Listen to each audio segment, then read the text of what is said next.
Hello, everyone. This is Scholastica again.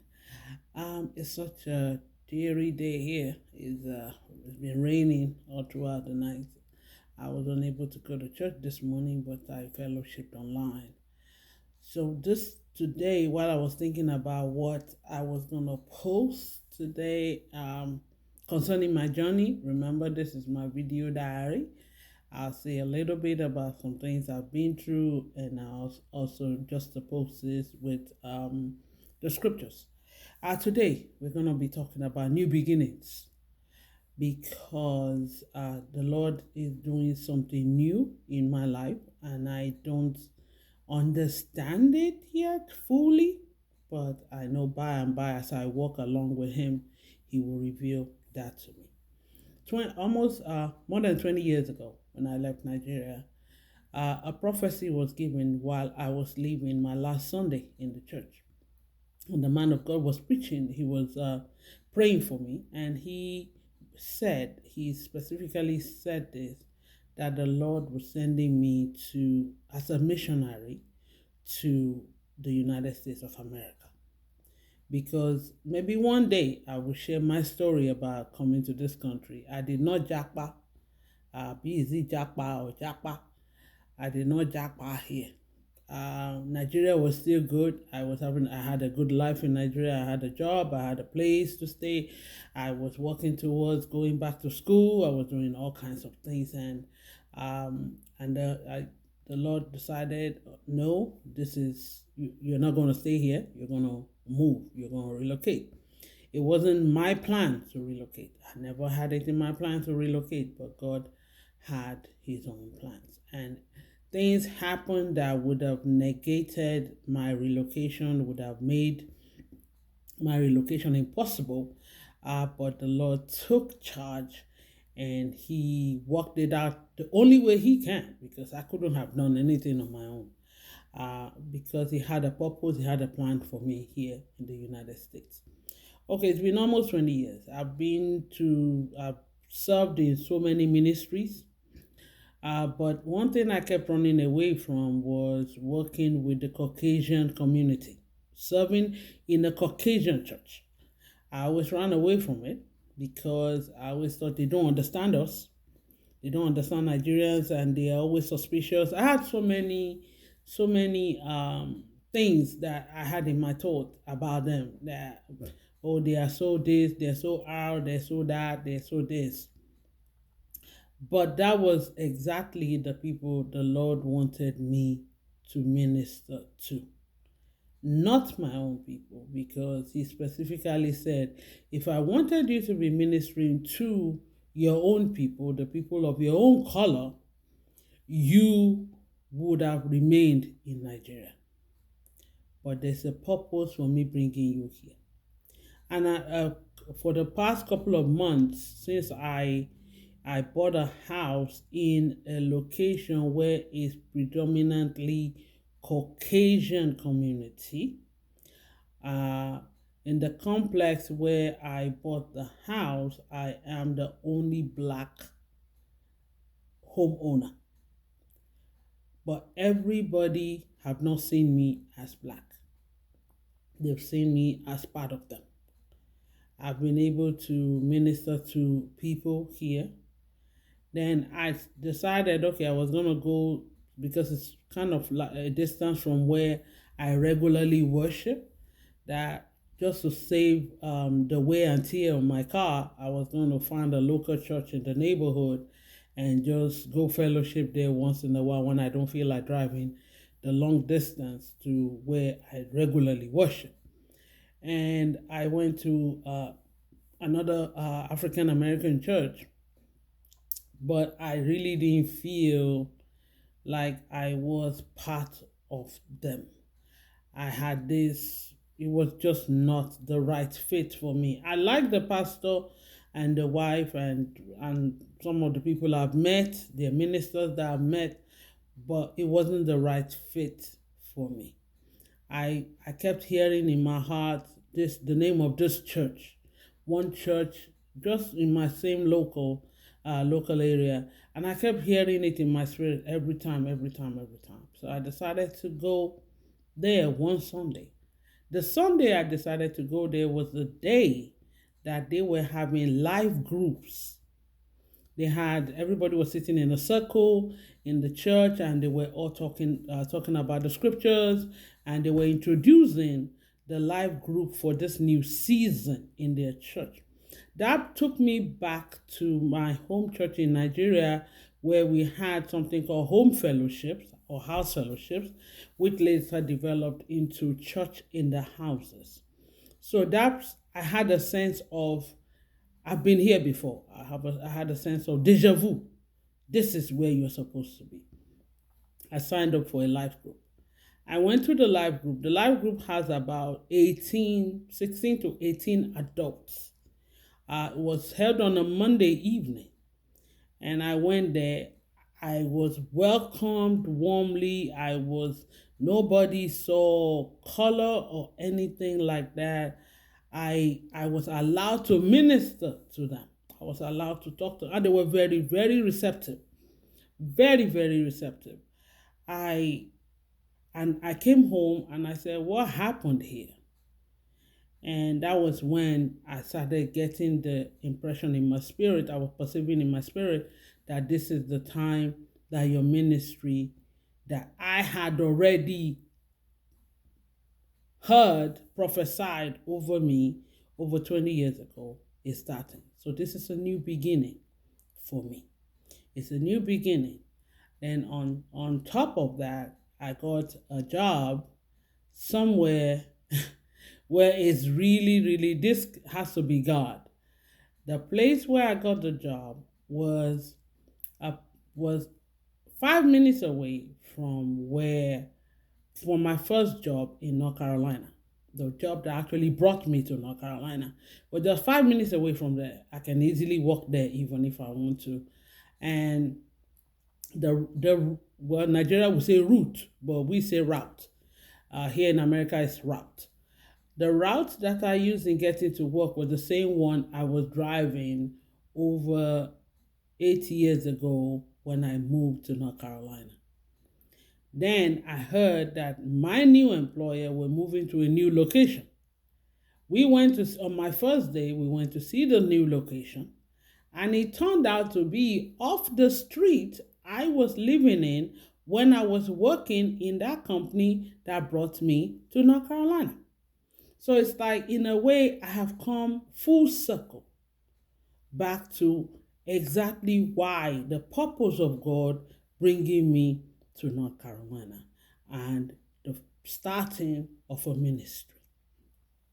Right now, I'm about to start going through the church new membership and vision and all that training, so I can really start ministering or serving in this ministry. So pray along with me. Every new beginning, I'm finding, is a step of faith, because we don't know what will transpire while we're walking down this new path, this new road. I don't know what the Lord has planned, but one thing I do know for a fact is that God is with me always.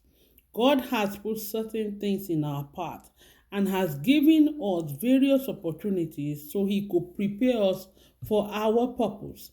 So many of the rejections, so many of the disappointments, so many of the hurts, so many of the heartbreaks that I experienced since I came to the US, in my marriage, in the marriage that I was in, so many things that I went through was just tools in the hands of the Lord to help me and also to sharpen me and prepare me for his purpose. So when I think about this, I think about how Joshua experienced the power and the faithfulness of God when he took over as Israel's leader. If you recall, God gave him an express promise in Joshua 1:5-6. And we'll read that briefly. I just want to quickly go there so we can see that. In Joshua 1:5-6, I should have opened this one.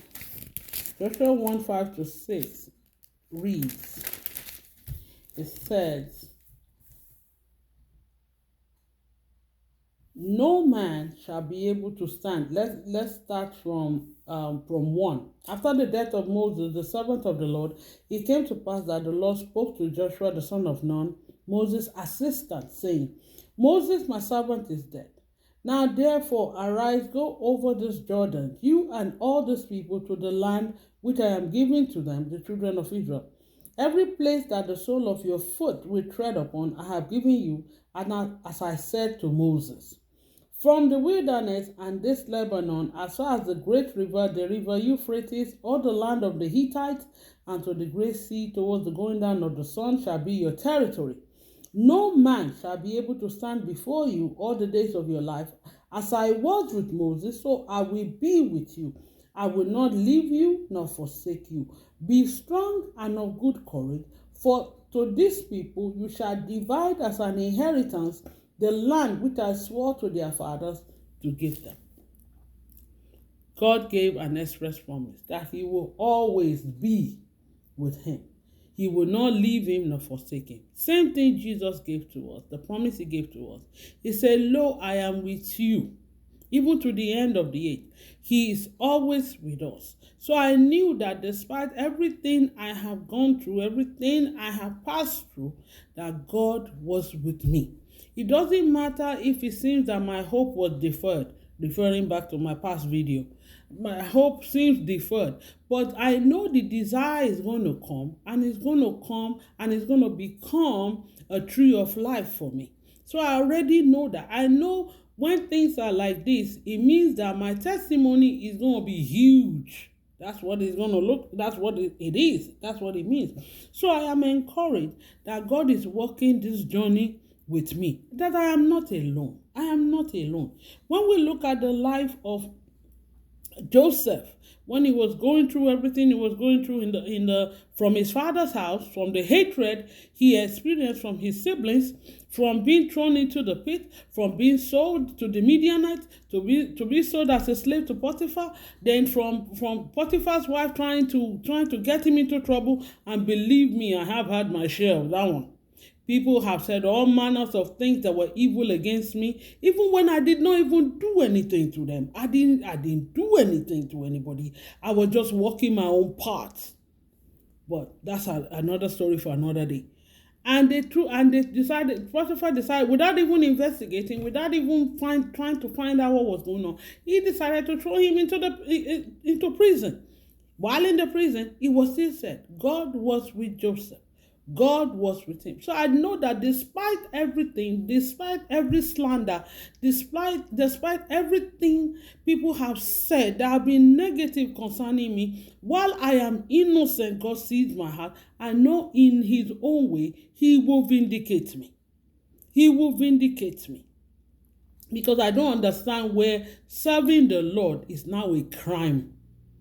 Being passionate about the things of God is now a crime. For people that do not want to really serve God, but they just want to serve God for what they can get from him. But I digress.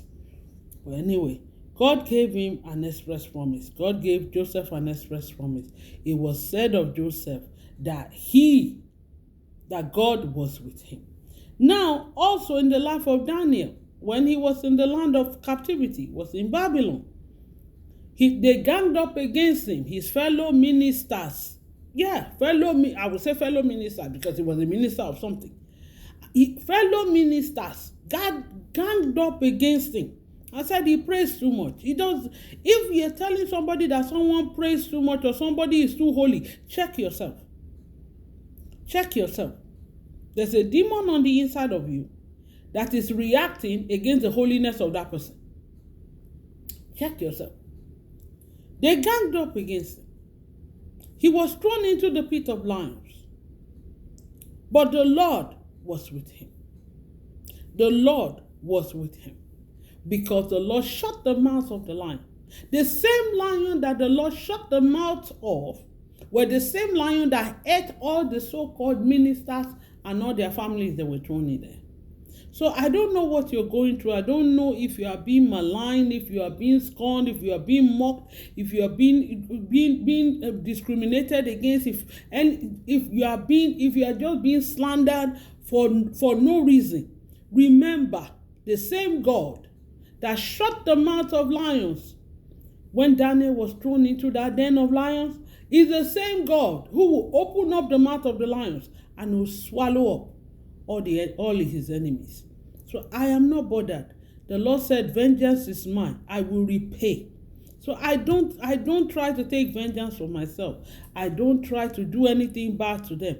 I remember the words of Jesus. He said, even if your enemy is thirsty, give them drink. If they are hungry, feed them. And I'll continually do that. The Yoruba says, "Tọ́ bá ń léjò sí ẹ, ìwọ máa lékún sí wọn." I don't have to fight in this battle. I just need to stand still and see the salvation of the Lord, because I know my heart is pure before God and before men. So what do you do in new beginnings? You let go of the past. You let go of the past. And you know that change is good. Change is a good thing. You might not understand it when you are just starting on it, but change is a good thing. Richard Norton said, every sunset is an opportunity to reset.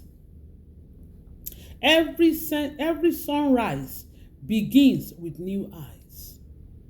Every sunset is an opportunity to reset. So I decided to reset. This resetting does not mean that I will not be confident, that I will cower away or be afraid to speak my mind, or I'll be afraid to speak up when I see injustice. It doesn't mean that.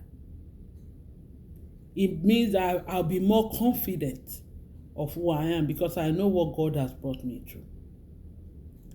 Another quote says, we must be willing to get rid of the life we've planned. So many things I've planned for some ministries I've been part of. I had so much grandiose plans. I have so much things that I wanted to implement, so many suggestions I wanted to bring. But I don't know. Maybe I don't know what the excuse is. Maybe prejudice. I don't know. Or bias. I don't know. And I can't claim to know. But those things were planned. But since it was not going to manifest for some reason or the other, it was not going to happen, I decided that life is waiting for me. The time we're in, the time is short. We don't have much time that we're going to be sitting around in the church and just be feeling cool about ourselves. It is time. The harvest is plenty, but the laborers are few. Go out there. It doesn't have to be your own people. It doesn't have to be your own color. You just shine your light. When you shine your light, all people will flock to you. People that are your color, not your color, your place, not your place, your ethnic group, not your ethnic group, whatever, they come. Because the name of Jesus is lifted up in your life. It's lifted up. The light is shining. He is the light of the world, and he has made us light. We must be willing to get rid of the life we've planned, so as to have the life that is waiting for us. The old skin, the old things, the old things should be done away with. Old ways of thinking, old mentalities, old ways of relating to people, old ways should be done away with. The Bible says in Isaiah, I think it's Isaiah 43. Isaiah 43, 43:18. It said, do not remember the former things, nor consider the things of old. Behold, I will do a new thing. Now it shall spring forth. Shall you not know it? I will even make a road in the wilderness and rivers in the desert. He will make a road in the wilderness. Wilderness is where you don't even know where you're going. All you see is just, you can't even see sometimes. It's a wilderness. It's a wild place. But as long as you know that the Lord is the one making the road for you in that wilderness, He's the one making rivers in that desert. A desert is a place where nothing grows. But He makes rivers there. He creates rivers there. He's the one that makes a way where there seems to be no way. We should have to shed those old thinking, old ways of doing things, old mindsets, so the new one can come. This is by Joseph Campbell. What would life be if we had no courage to attempt anything? Sometimes we are so comfortable in our little group, our little clique, our little our. This is my people. This is my people. Yoruba Parapo, Igbo Kwenu, Edo na we be this and all that. We miss so many things. We miss so many things because sometimes the people that God is going to send to help you are not from your own place. They are not, sometimes they might not even be your own color. Let me give an example. I have a small car. And there was this dresser that I saw and I liked, but it's big. It will not enter inside my car. It won't even enter into the trunk. Or even be hanging outside of the trunk. It will be a hazardous thing if I'm driving it with that. And I told my neighbor, he has a truck. He was like, yeah, I'll go pick it up for you. This is about maybe 20 miles or 25 miles from where we live. So I'll go pick it up for you. Don't worry. And I called him. I said, oh, can we go on Saturday? He said, yeah. Let's go. After lunch, let's go. He got there. He picked it up by himself. He had a hand truck. He picked it up. He brought it here to the house, took it upstairs, put it where I'm supposed to put it. Even helped me remove some things. This is a Caucasian man. And I can boldly tell you, if I had called any of my so-called people, they would have told me, my house is too far. They would have given me excuses. There's one that have been giving me excuse. Oh, I will come and visit you. And don't worry, I will come and visit. Till today. So I even stopped asking. These are people. When I was sick here, I had to call somebody, and I needed orange juice. The person she didn't have at home. She went to the store to go and buy. Caucasian person. Somebody who is not related to me, does not know me, does not even speak my language. We only speak English to each other. She does not know.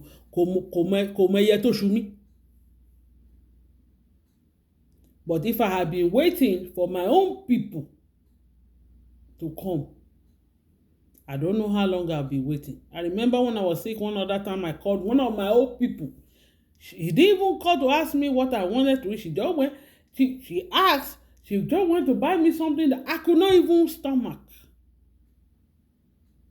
But when she was sick, I cooked. I took to her. It is well. Holding on is believing that there's only a past. Letting go is knowing that there's a future. I know there's a future for me. Because Jeremiah 29:11 said,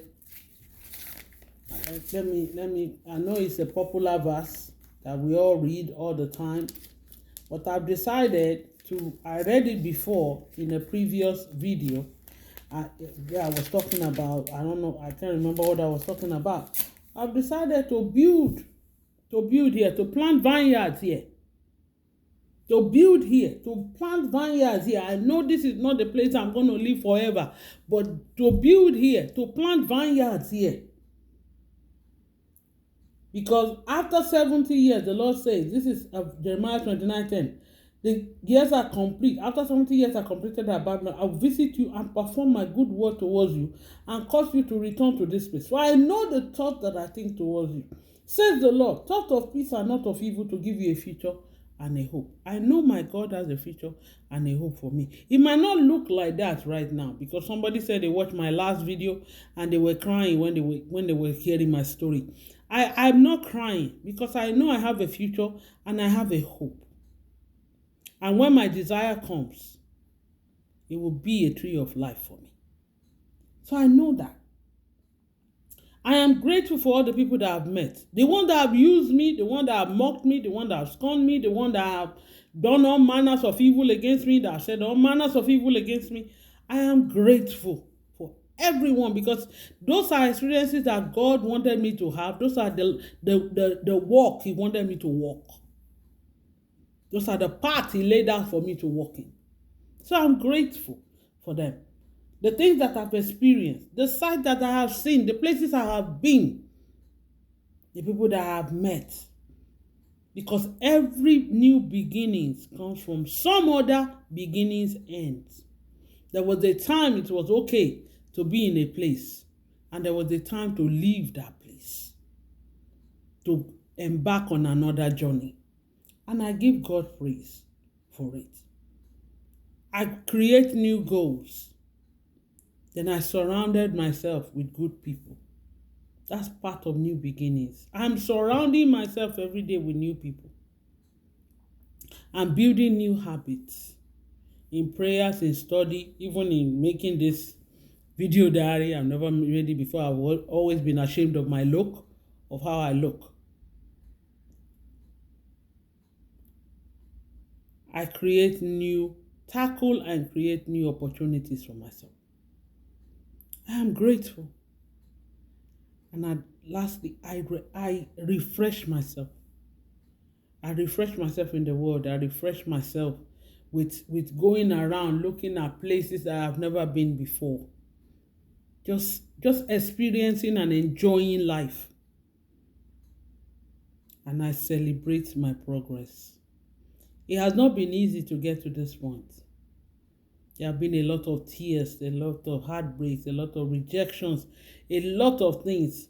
And I'm not saying that that's going to end because of this new beginning. I will still experience them. When Moses ran away from Egypt to Midian, he was there for 40 years, but God was preparing him because he was not caring for sheep.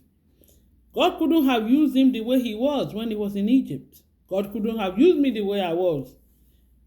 In some places I was. But at the right time, the Lord came through. At the right time, the Lord came through. And for that I am grateful. I celebrate my progress. This is me. I wouldn't even take pictures. Now I'm doing videos. I celebrate every progress. Every progress is a step higher. I may not be able to see the whole stairs, but as long as I'm taking it one step at a time, I know the Lord Himself will come through. I don't know who's going to watch this video. The last one I did was only one view. But I'm not doing this for money like I said before. I'm doing this just to chronicle my journey. This is my own book of chronicles. Chronicling my journey. And for every step, I give God praise. He has been God all the way. He has been God all the way. And He's still God all the way. Thank you so much for taking the time to listen. Whenever you're going to listen to this, and may the Lord bless and keep you and make His face shine upon you and give you peace.